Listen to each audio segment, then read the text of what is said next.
Welcome to Helldivers Radio on GNR-107, your go-to station for news on the front line.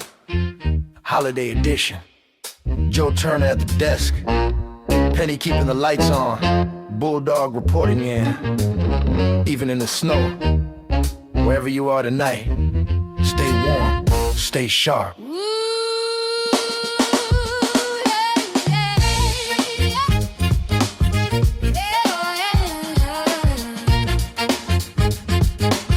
Citizens of Super Earth, good evening and Merry Christmas from the all-new GNR-107 studio. Proudly rebuilt after the first siege of our new home. Snow is falling on Prosperity District again. The lights are steady, the coffee is hot. And democracy, after a year like this, is, somehow, still louder than the Automatons and heartier than the Terminids. This is Joe Turner, joined tonight by our very resourceful correspondent Penny Lively, bringing you the most comprehensive holiday review of the year. Tonight is not merely a broadcast, it's a marker of survival. And it smells a lot like someone burned peppermint cocoa on the studio radiators.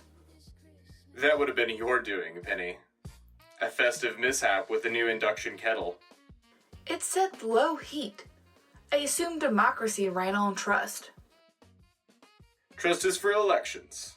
Heating elements require caution. And with that,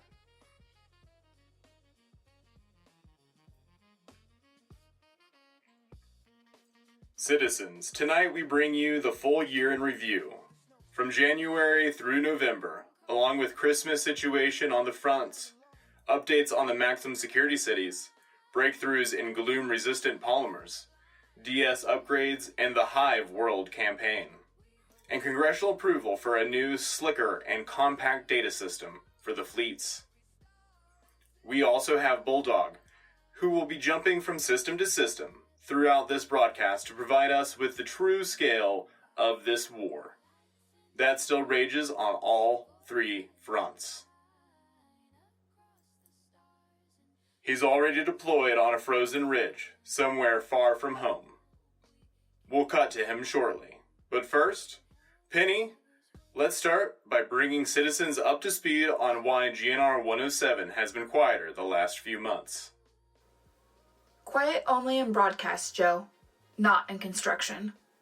For those at home, the new studio has been fully rebuilt after the aluminum bombardment that leveled our old headquarters. For nearly 3 months, we operated out of a public service tent with a single working microphone and none of the normal amenities. Such as walls. Yes, well, walls are surprisingly important to radio acoustics. The tent flapped in the breeze every time a Terminid artillery sack popped within several hundred kilometers. We thank every citizen for their patience during this transition. Tonight's broadcast marks our return to the full service and beginning of a holiday season spent remembering the year that reshaped civilization.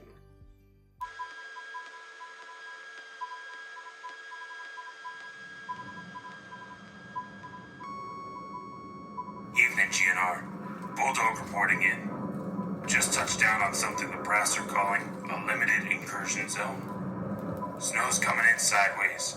Visibility's about 3 meters. The only Christmas lights out here are tracer rounds dressed in red and green. I'll keep this brief before the wind strips the enamel off my teeth. I'm moving to a secondary ridge overlooking what's left of an Automaton survey unit. By the smell of burnt coolant, I'd say the jet brigade's been through here recently. They've been spruced up since the spring. Faster engines, meaner thrusters, and enough firepower to ruin a holiday dinner. I'll report more once I get settled. For now, Merry Christmas from the cold side of Liberty.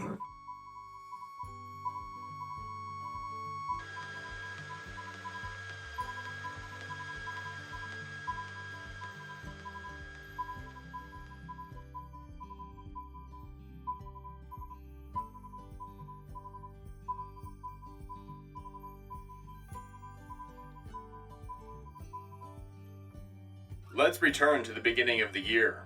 Penny, the winter of 2185, began with what historians are already calling the preamble season. After the fall of Meridia and months of tension, Super-Earth prepared for a year of reckoning. Right. Citizen chatter at the time, what some call civic feedback, focused heavily on early Automaton raids in the first quarter, as well as growing concern around Terminid Hive expansions near the Gloom. We also saw Illuminate's first subtle probes, small enough to be dismissed by analysts, large enough to keep mothers awake at night. High Command described it as a year that would test the hinges on the gates of liberty. Looking back, they were not exaggerating. January through March were what we now call the strategic prelude. Automaton Jet Brigade remnants were sighted performing high-altitude reconnaissance. Terminid buildup around the eastern sectors accelerated. Illuminate signals grew ever more erratic. Then came April. April was the spark that lit the candle on fire. In April, citizens might recall the Deep Mantle Forge complex finalizing improvement design to the Democracy Space Station, your DSS. The pride of orbital engineering, with a battle for Populi 9 fresh in memory, strengthening the DSS became the priority of the season. Helldivers were directed to secure resources necessary for one of two upgrades. Citizens, you chose to retake Weezon from the Automatons, enabling the exosuit support bay, a unanimous managed democracy decision, overwhelming support by citizens' feedback surveys. Thicker armor for the front, more exosuits for the line, and as we all know, nothing says Christmas spirit quite like a mechanized suit of mobile liberty. Indeed. But April brought more.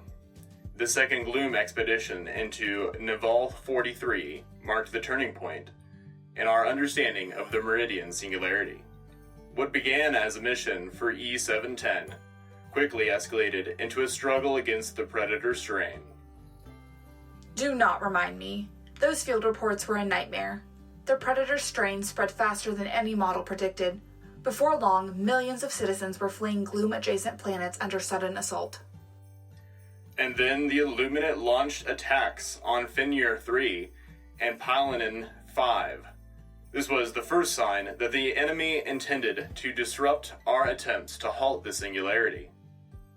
The repulsive gravity field generator, already under construction, became a battlefield of its own.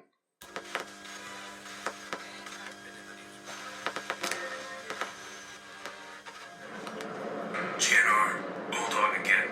I hopped a ride on a super destroyer shuttle. Warmest place I've been all week. Even smells like a holiday ham if you ignore the hydraulic fluid.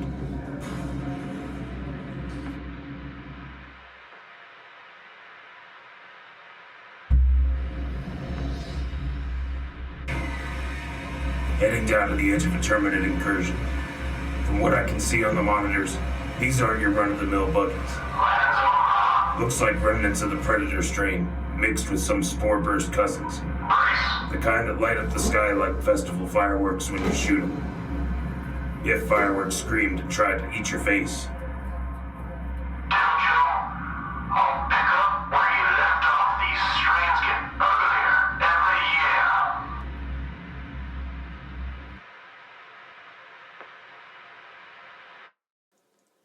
Before we move deeper into the mid-year conflicts, let's talk about the heart of Super-Earth, the megacities. Citizens, this was the year our cities, jewels of civilization, fell, burned, and rose again. Prosperity City held, but several others did not. Right. In the early months, we still felt the scars of the first Automaton sieges and the Illuminate seasonal mischief.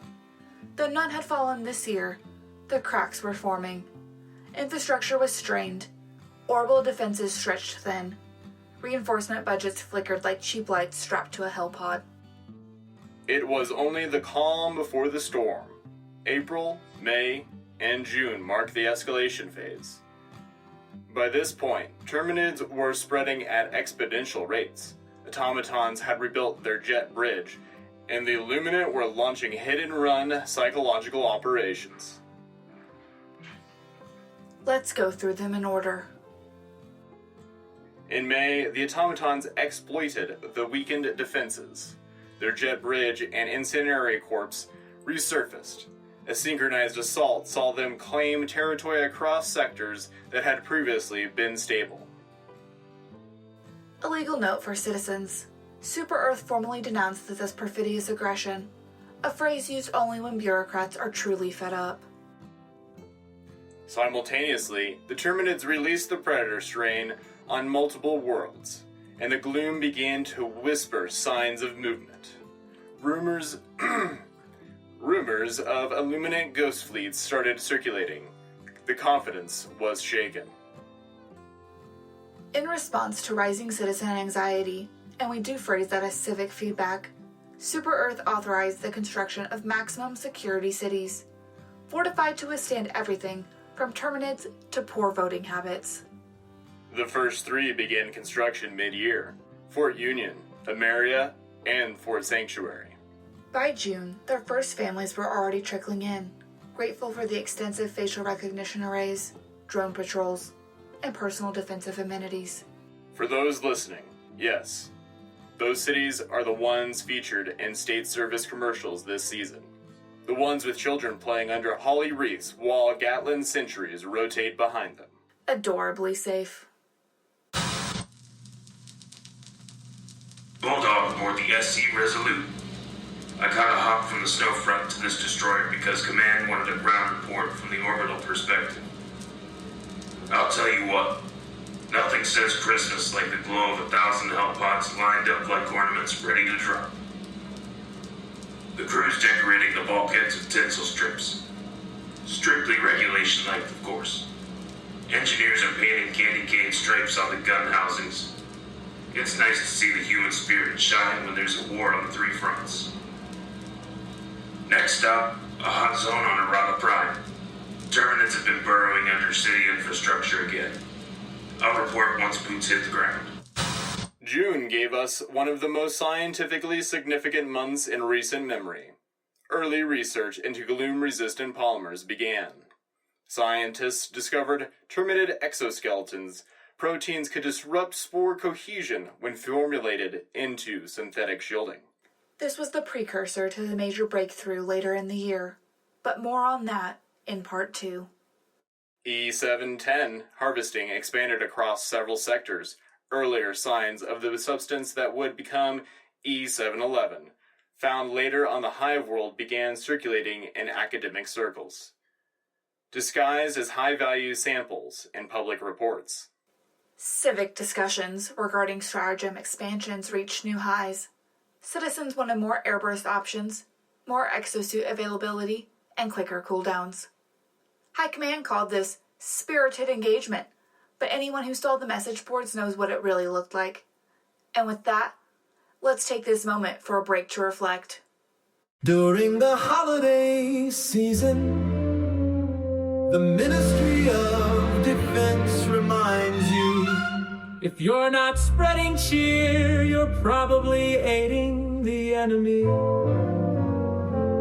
Helldivers, you've been officially evaluated and certified as the best. And nothing says you're the best like being issued more weapons. Introducing the Python Commandos Premium War Bond. Super Earth's gift to you because mandatory gifting boosts morale by 87%. Unwrap the M1000 Maxi gun, perfect for eliminating bugs, bots, and inconvenient mistletoe. Deploy the guard dog, hot dog, finally a flamethrower that follows you home for the holidays, and the CQC9 defoliation tool, because sometimes the Christmas tree isn't the only thing that needs trimming. And don't forget the AR-GAL-21-12, an assault rifle and grenade launcher in one. It's like a fruitcake, dense, powerful, and dangerous if dropped. Dress festive with the constrictor and best of prey armor sets. Sleeveless, stylish, and scientifically engineered. engineered to intimidate carolers. Python Commandos has arrived. Make your season bright and your enemies significantly less so. Happy holidays from the Ministry of Defense, where joy is mandatory, liberty is explosive, and you are the gift that keeps on giving.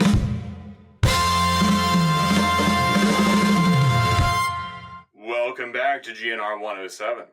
By July, the war entered its middle act. The Freedom to Serve Act passed, increasing Helldiver recruitment and mandating new training facilities, including the one on Zegama Paradise. Acquiring terminated specimens for live fire training was the highlight of that month. Citizens, if you haven't read the after-action reports, consider them tonight's holiday bedtime stories. Nothing warms the heart like young recruits accidentally tripping over an impaler during capture operations and learning valuable lessons about reflexive patriotism. And July delivered the first signs of what would become the darkest season. Rising Illuminate activity, consolidating Terminid mutations, and the Automaton opportunism. Plus, the reconstruction of Remembrance, or as it's now known, pending managed democratic designation, Gun. No city has ever carried such a succulent name with such proud implication. Bulldog on a ride of prime. I've landed. Holiday spirit here is sufficiently low. Terminids are surging through the old water channels. Looks like a predator strain cluster mixed with some burrowing rupture types. That's new. They didn't do that last Christmas. This whole block is half collapsed from underground movement. If they keep adapting like this, we'll need a new alphabet just to describe them. One down.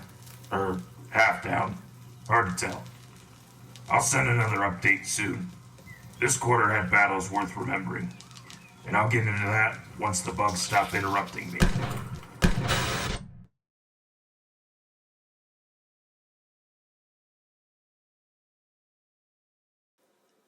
Now let's talk strategic opportunities. Citizens often see them as footnotes, but they are the backbone of scientific advancement. Weapon upgrades, resource procurement, enemy research, all done via the Strategic Opportunity Framework. In the January-July timeframe, strategic opportunities included securing weapons materials, repurposing automaton scrapyards, gathering Illuminate dark fluid stores, and boosting morale via exotic creature elimination. Each initiative pushed the war machine forward. Each was a brick in the wall holding back the worst the galaxy had to offer.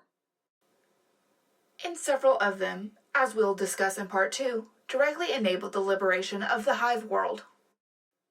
When we return, we dive into the heart of the year, the battle for Super-Earth, in full detail, the rise of the maximum security cities, the resurgent jet bridge, and the Predator's Strain and Gloom expansion, the Great Expedition, and Bulldog's quarter-by-quarter frontline review. And of course, our Christmas reflections from across the stars. Citizens, refill your hot cocoa, stoke the holiday fires, and stand by for our GNR-107 Christmas Special. Find your voice. This is where creation begins, where sound becomes story, and ideas grow when we build them together. Step into the sound. A global community of voice actors, writers, and sound designers, learning, collaborating, and rising side by side. Feel the beat, elevate your craft, share your skills, support others, let creativity move both ways. From live reads and workshops to original productions and festivals, this is a space to grow, experiment, and make something real. Find your voice, create with the community. Join the voice, support.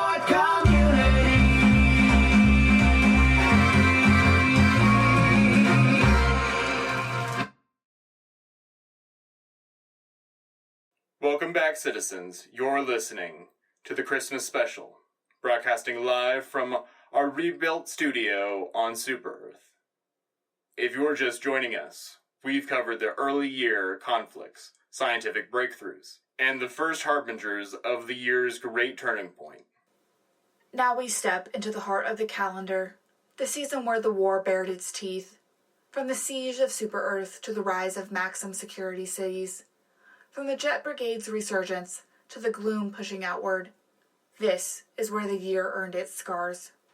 And speaking of scars, Bulldog is about to report from the ruins of an outpost hit earlier this fall. Let's cut to him before the frost eats his signal. Bulldog here. I'm standing in what used to be an Automaton interdiction tower. The place looks like a gingerbread house put together through a meat grinder. Wires hang like tinsel, metal's twisted from plasma fire. But you know what's still standing? A little plastic ornament someone tied to a railing. Says holiday cheer. Mandatory. Good stuff. Had a Jet Brigade sortie come through here a few hours back. They're faster than earlier in the year, and meaner. Saw one take a strafing run at a Helldiver squad, only to peel off when a Liberator volley clipped its thruster. They're not invincible, just real persistent. I'll report more when I reach the ridge ahead. If you see a Jet Brigade unit dropping flaming presents from orbit, don't worry. They're not gifts, and they're extremely flammable. Citizens, let's move into the defining chapter of 2185, the battle for Super Earth. July through September marked the pivot point that shaped everything since.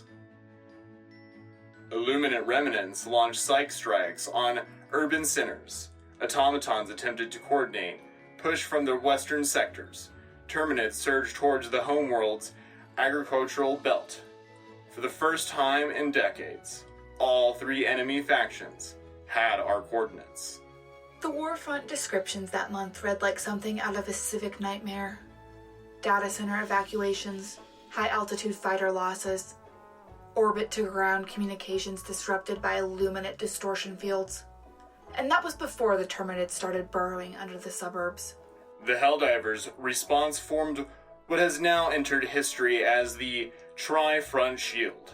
Strike teams cycling rotations so quickly that their boots barely cooled between deployments. Naval fire support working at its limits. Citizens participating in improved sandbag operations across the outer districts.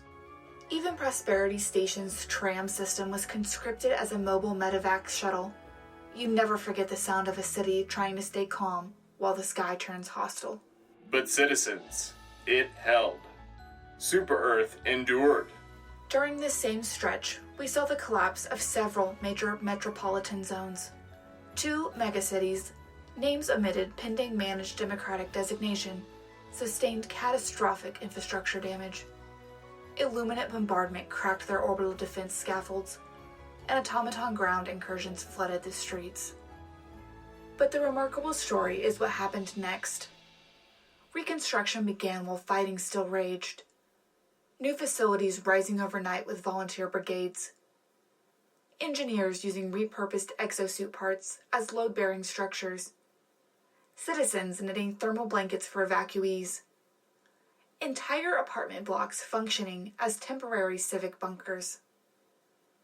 The holiday decorations in those shelters, paper stars made by school children, lights powered by portable generators, became the face of the We Begin Again morale campaign. By year's end, all affected cities had re-established outer defenses, though their final names remain pending. Holiday wreaths now hang on the blast doors, a festive touch that says, "We rebuilt this, and no one is taking it again."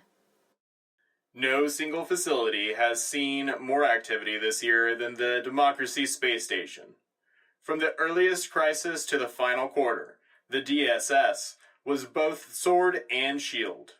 Mid-year, critical upgrades were completed, including the fast cycle orbiting repositioning array and the Carlisle aerosolization operation, an ambitious attempt to purge the automaton nanofog from the hyperspace corridor. That operation nearly shook the station apart.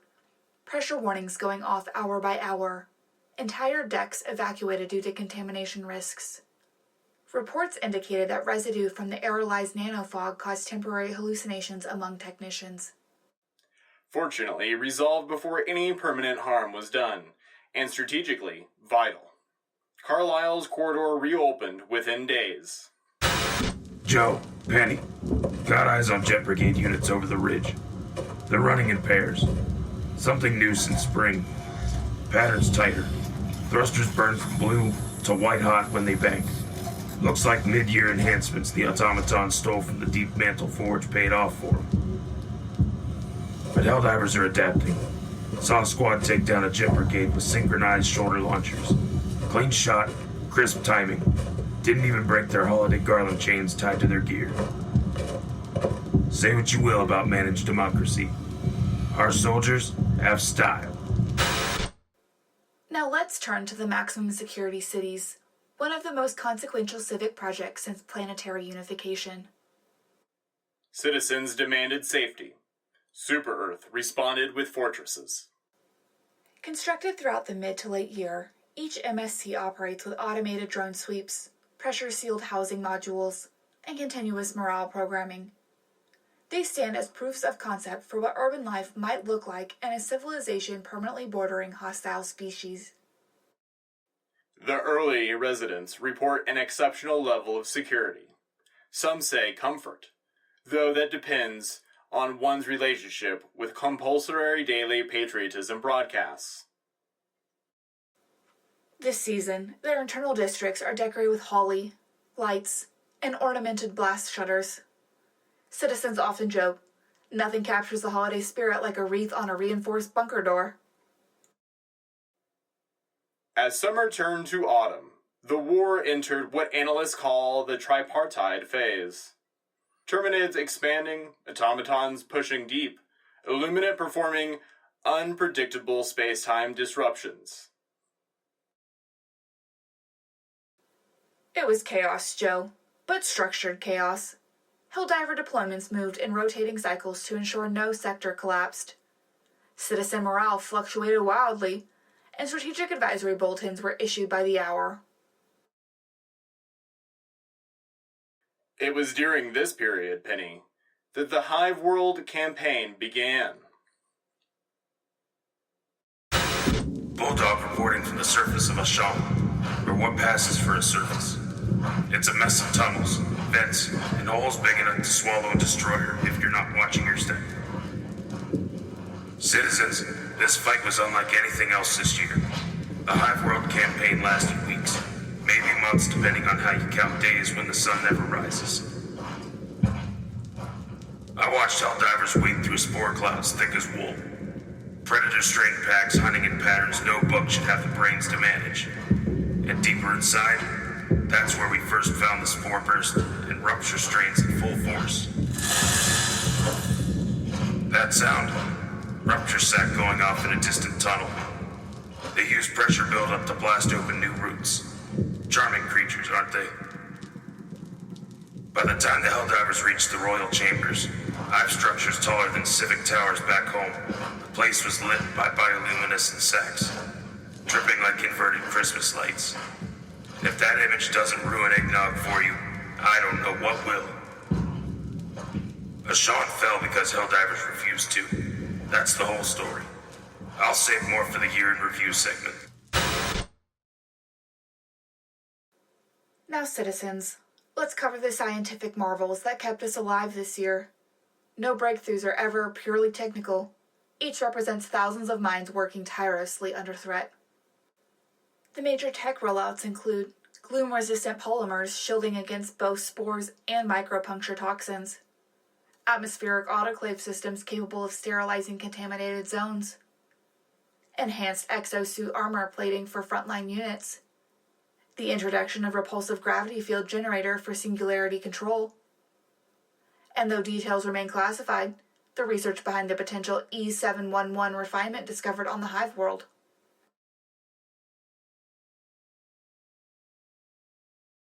Each of these citizens was paid for the sleepless nights, broken labs, and field testing conducted under live fire. Science marches on, preferably with reinforced boots.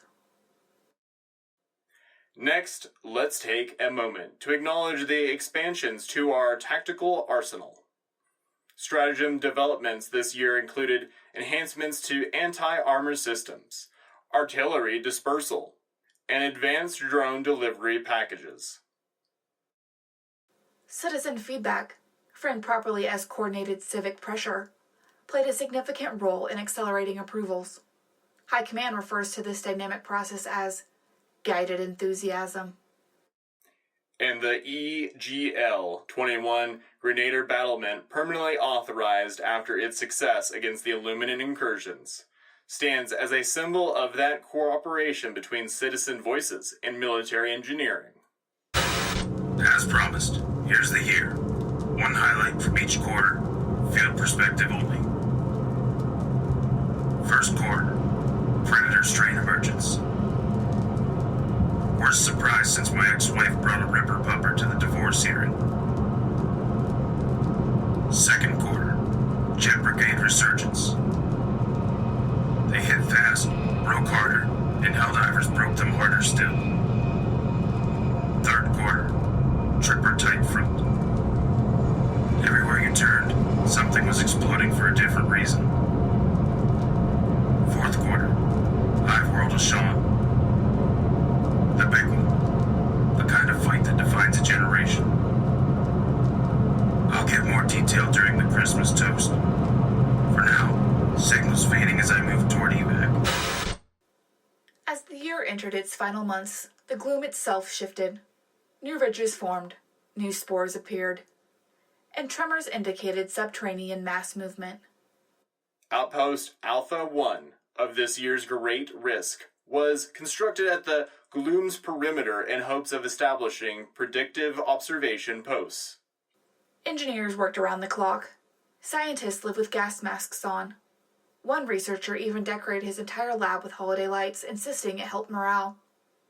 High Command insisted he remove them after they interfered with equipment calibration. A tragic but necessary loss. We'll be right back after this short break. Welcome back. As the calendar turned to its final page, Super Earth stood battered, bled, but unbroken. The final quarter saw the consolidation of fortifications, the repulsion of automaton counterattacks, and the stabilization of the gloom-adjacent worlds. Citizens returned to routine, shops reopened, holiday decorations went up. Children practiced their winter pageant roles.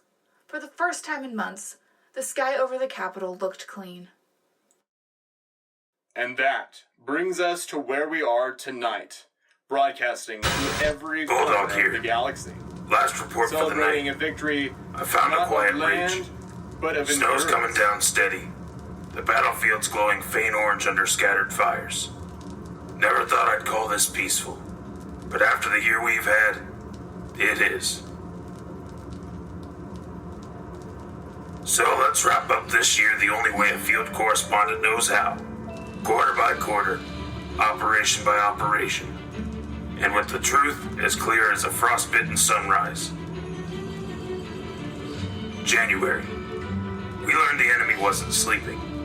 Jetpacks hummed in the dark. Bugs dug deeper. Illuminant played with space-time like it was a party trick. April. Everything caught fire. DSS upgrades. Predator strain. First big incursion. Every front went hot. Summer. Tripartite war. No rest. No breath. One fight bleeding into the next. Lost cities. Rebuilt them. Lost them again. Took them back. Autumn. Hive World of Sean. The worst place I've ever been. And the bravest work I've ever seen. So here's my Christmas toast. GNR and all you Helldivers listening out there. May your stratagems land true. May your armor hold fast. May Commander Squad Watcher 6. And to the enemies of Super Earth, we're still here. We're not done, and we've got presence of our own. This was Bulldog, signing off. Merry Christmas, and Happy Holidays, citizens. To Super Earth and all who are listening, from all of us here at GNR-107, we wish you warmth, unity, resilience, and a safe holiday season. Tonight, we've heard our year laid bare, the battles, the breakthroughs, the cities that fell and rose again, the spirit that sustained us. From the news studio to every colony, ship, and outpost listening, may your homes be peaceful, your families together, and your cocoa properly heated. We'll continue to bring you updates. For now, stay vigilant, stay warm, and stay proud. This was Penny Lively signing off. Merry Christmas and Happy Holidays, citizens. And I'm Joe Turner. This was GNR-107, signing off. From all of us here at Helldivers Radio on GNR-107, thank you for standing with us on the front line this season. Whether you're listening planetside or far from home, you're part of this fight and you're not alone. Stay safe, stay warm. We'll see you on the next broadcast. Through winter stars and silent skies, we carry hope where the signal flies. Hold the line, the night won't last. We march together, present and past. Lights in the dark, voices align across the stars and frozen lines. This is our watch, this is our time. Helldivers standing, Christmas time.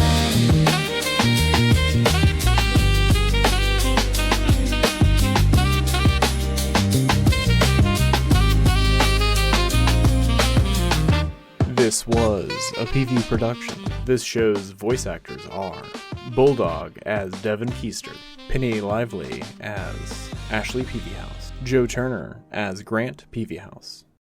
Thank you for listening to GNR 107 on Helldivers Radio.